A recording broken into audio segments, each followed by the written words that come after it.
Begini, kita akan jelaskan mengenai surah Az-Zumar ayat 53 sampai 59. Tapi tentu nggak terperinci satu persatu kata, enggak. Tapi kita mau ambil beberapa intinya. Mana tadi?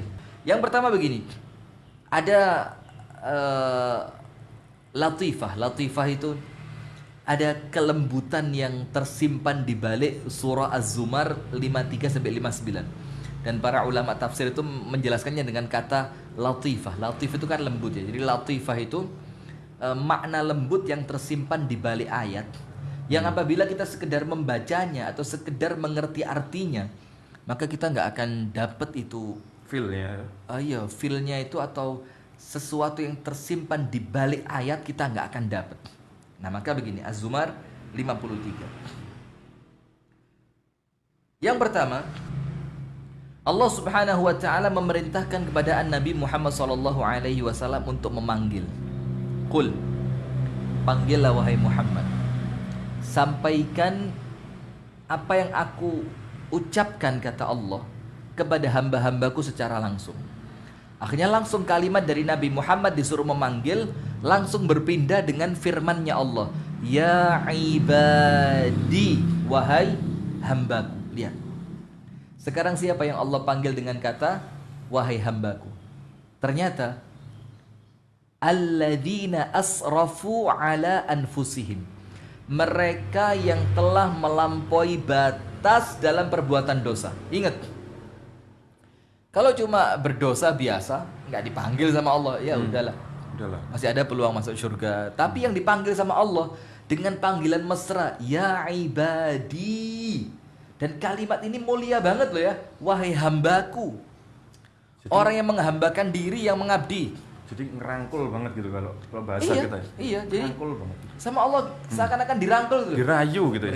Ya Allah. Ya ibadi, sama Allah, ayo balik sini loh, hambaku, ayo sini kata Allah. Seakan-akan ibu yang manggil anaknya untuk pulang ketika di luar hujan. Dan lebih daripada ibu. Jauh dari itu. Ya ibadi, siapa yang dipanggil? Ternyata orang-orang yang telah melampaui batas dalam dosa. Bohong iya, judi iya, zina iya, mabuk iya, narkoba iya, durhaka sama orang tua mungkin iya, nipu iya, ngerampok iya. Udah semua keburukan dia lakukan. Tapi Allah tidak mengeluarkan mereka dari kata hambaku. Ya Rob. Ini merindingnya nggak hilang-hilangin. Sampai Allah panggil, ya ibadi, ayo kamu itu hambaku, kata Allah. Jangan kamu diperdaya sama setan. Jangan kamu menghambakan dirimu sama setan. Kamu itu hambaku, kata Allah. Qul ya ibadiyalladzina asrafu ala anfusihim. Apa Allah panggil? La taqnatu min rahmatillah. Jangan putus asa. Jangan putus asa dari rahmatnya Allah. Seakan-akan Allah mengatakan, kalaupun dosamu wis kakean, nah maka sampai dikatakan oleh Allah, la taqnatu min rahmatillah. Jangan putus asa dari rahmatnya Allah. Apa rahmatnya Allah di sini? Para ulama mengatakan ampunannya Allah. Ya Allah, aku sudah jauh dalam perbuatan dosaku ya Allah. Semua dosa aku lakukan ya Rabb. Semua kemaksiatan aku telah lakukan ya Allah. Semua kebaikan telah aku tinggalkan. Aku tidak menghambakan diri kepadamu ya Allah. Terus kenapa engkau masih memanggilku dengan panggilan sayang wahai hambaku ya Allah? Kenapa engkau melarangku untuk putus asa dari rahmatmu ya Allah? Karena tidak ada yang lebih kenal tentang Allah kecuali siapa? Allah. Allah yang paling tahu tentang dirinya. Maka Allah bilang, innallaha, karena Allah itu, kata Allah, yaghfirudz dzunuba jami'a, zat yang akan mengampuni semua dosa. Antum dengerin ya, jami'a. Dzunubnya itu isim jamak. Dzambun satu, dzunub banyak dosa. Sudah dikatakan banyak dosa ditambahi jami'an, semuanya. Allah bilang, jangan putus asa. Kenapa? Karena aku, kata Allah, akan ampuni semua dosa. Kenapa Allah akan ampuni semua dosa? Innahu huwal ghafurur rahim. Karena dialah Allah Al-Ghafur, yang maha pengampun, Ar-Rahim, yang maha penyayang. Kalau Anda tidak berdosa, terus sifat Allah Al-Ghafur itu nggak akan manfaat gitu loh. Justru Allah ingin menampakkan ghafurnya Allah dengan apa? dengan Allah Subhanahu wa taala menciptakan makhluk yang gemar berbuat dosa. Sampai dalam hadis itu kan dikatakan begini ya, laula tuznibun, kalau kalian tidak berbuat dosa, apa yang terjadi? La zahaballahu bikum, maka Allah akan gantikan kalian. Kalian sama Allah dibuang. Okay? Bayangin ya, kalau kalian nggak berbuat dosa, sama Allah dibuang. Terus apa yang terjadi? Wala jaa biqaumin yuznibun, Allah akan ciptakan makhluk yang baru. Antum tahu gak? Makhluk yang baru ini Allah ciptakan untuk apa? Yuznibun, fungsinya suruh dosa. Disuruh berdosa. Tapi kemudian ingat, tidak berhenti sampai ketika mereka berdosa tok, tapi kemudian mereka meminta ampun kepada Allah dan Allah ampuni mereka. Jadi sudahlah, jangan pernah putus asa dari luasnya ampunan Allah Subhanahu wa taala. Nah, sekarang kita lanjutkan. Allah masih manggil lagi. Wa anibu ila rabbikum wa aslimu lah, dan mendekatlah kepada Allah. Kata Allah, ayo dekat-dekat sama aku. Bahkan dalam hadis yang lain dikatakan, kalau seorang hamba mendekat sejengkal, Allah mendekat seberapa? Sehasta. Kalau seorang hamba datang kepada Allah dengan berjalan, Allah mendatanginya dengan berlari. Kalau kemudian engkau lari-lari kecil menuju kepada Allah, harwalah, maka Allah lari cepat untuk datang kepadamu. Artinya apa yang kita lakukan untuk Allah, Allah balas dengan yang lebih baik, lebih besar. Jadi sudahlah, bismillah, ayo datang sama Allah gitu. Dekat kepada Allah, karena antum nggak akan kecewa. Allah panggil lagi ada ayat yang ke-54.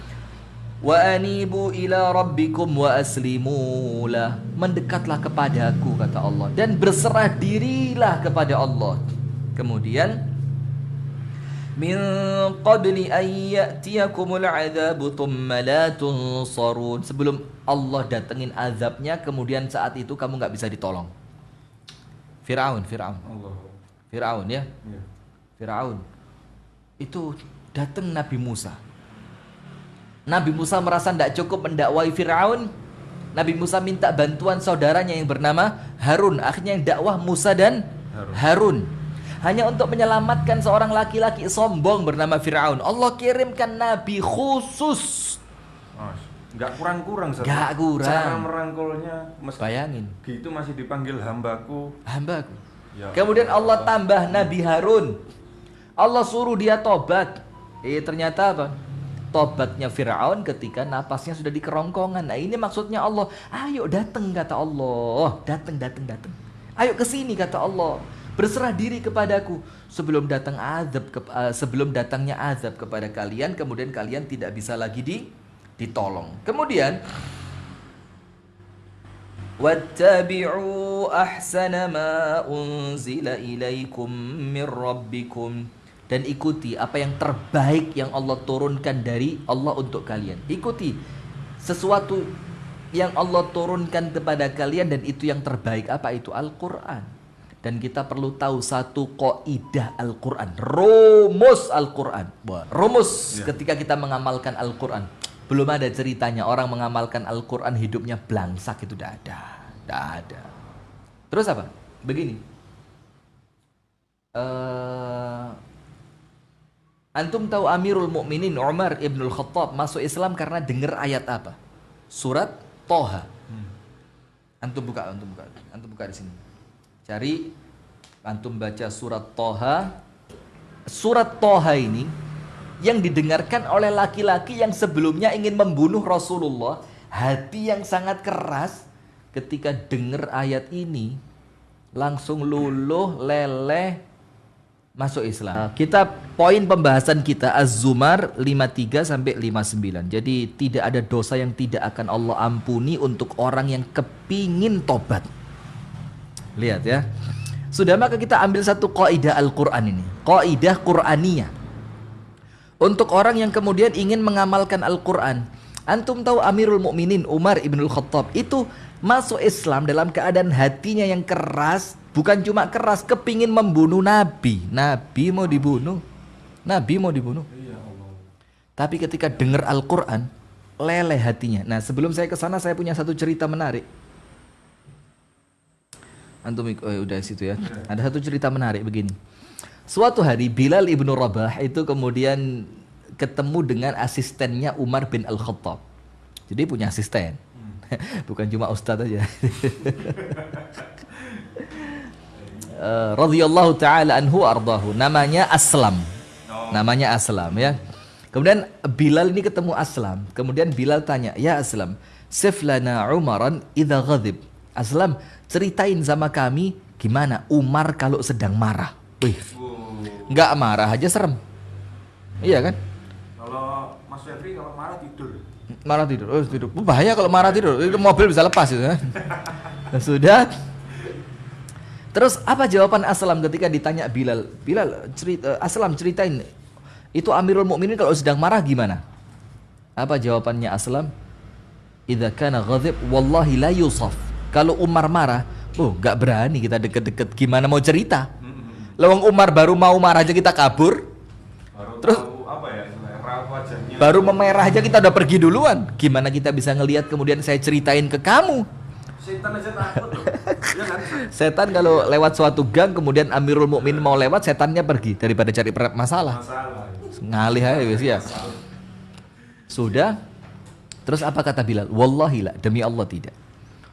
Pernah saya ketemu Umar, kata Bilal, itu di puncak kemarahannya Umar. Ini bukan sedang marah, di puncak kemarahannya. Tapi ternyata ketika dibacakan Al-Qur'an, fata'ta'a ra'sahu ka'annahu at-tayrul madhbuh. Itu kepalanya langsung manggut-manggut seperti burung yang lehernya terpotong. Artinya langsung tunduk dengan Al-Qur'an. Sudah. Apa kaidah Al-Qur'annya kok? Ma anzalna 'alaikal Qur'ana litashqa. Tidaklah kami, yaitu Allah, turunkan Al-Qur'an kepada kalian supaya kalian itu susah. Tidak ada. Jadi Allah turunkan Al-Qur'an bukan untuk kita susah. Tidak. Tapi untuk apa? Untuk kita bahagia. Maka kalau kepingin gampang, bahagia, mudah, tenang, simple hidupnya, itu hiduplah Al-Quran itu. Hidupnya Al-Quran. Sudah.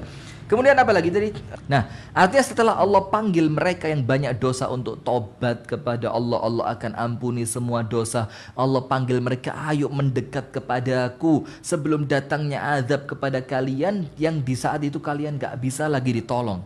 Maka sekarang mumpung kalian bisa ditolong gitu loh, ayo datang kata Allah. Nah kemudian wattabi'u ahsana ma unzila ilaikum mir rabbikum. Ikuti Al-Qur'an ini yang terbaik katanya Allah. Dan ini yang ngomong Allah yang paling penyayang, yang ngalang-ngalain sayangnya ibu antum kepada antum. Allah bilang, ayo ikut Al-Qur'an sebelum datangnya azab kepada kalian secara tiba-tiba. Wa antum la tash'urun, dalam keadaan kalian tidak lagi menyangka datangnya azab itu tiba-tiba. Antum tahu tsunami Aceh? Ya. Ada jadwalnya? Nggak ada. Gempa Jogja. Palu. Ada jadwalnya? Nggak ada. Kemudian likuifasi.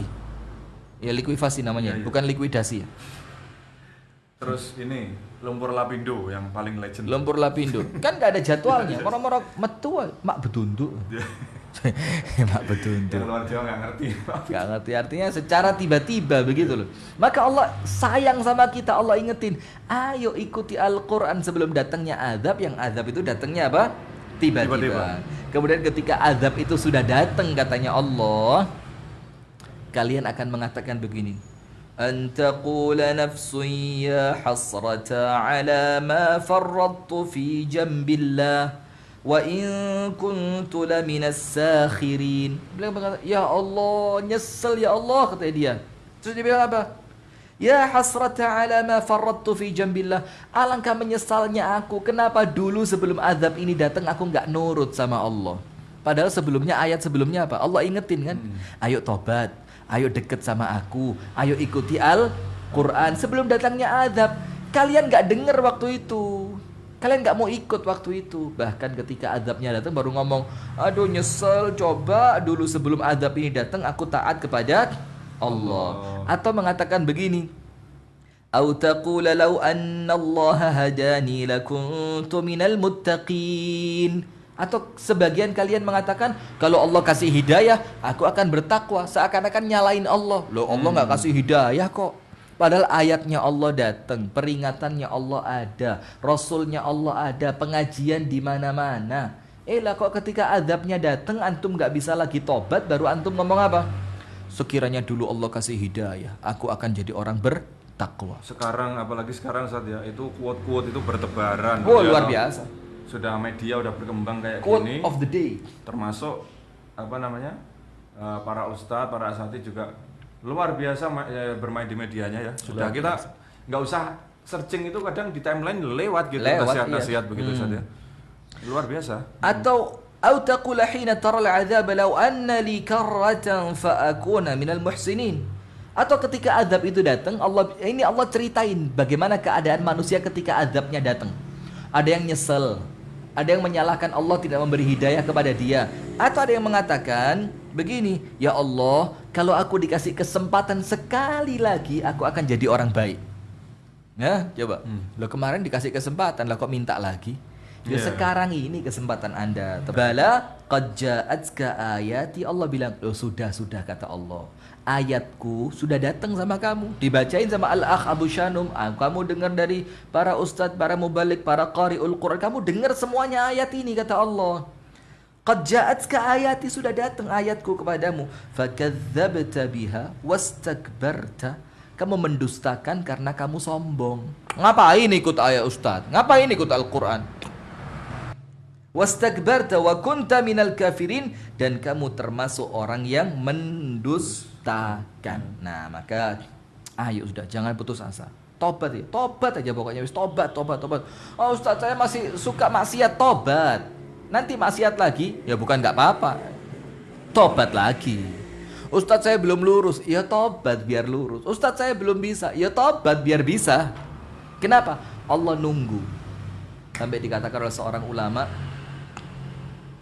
kalau kamu tahu bagaimana rindunya Allah atas tobatnya para ahli maksiat, maka ruas tulangmu ini akan terputus karena cinta kepada Allah.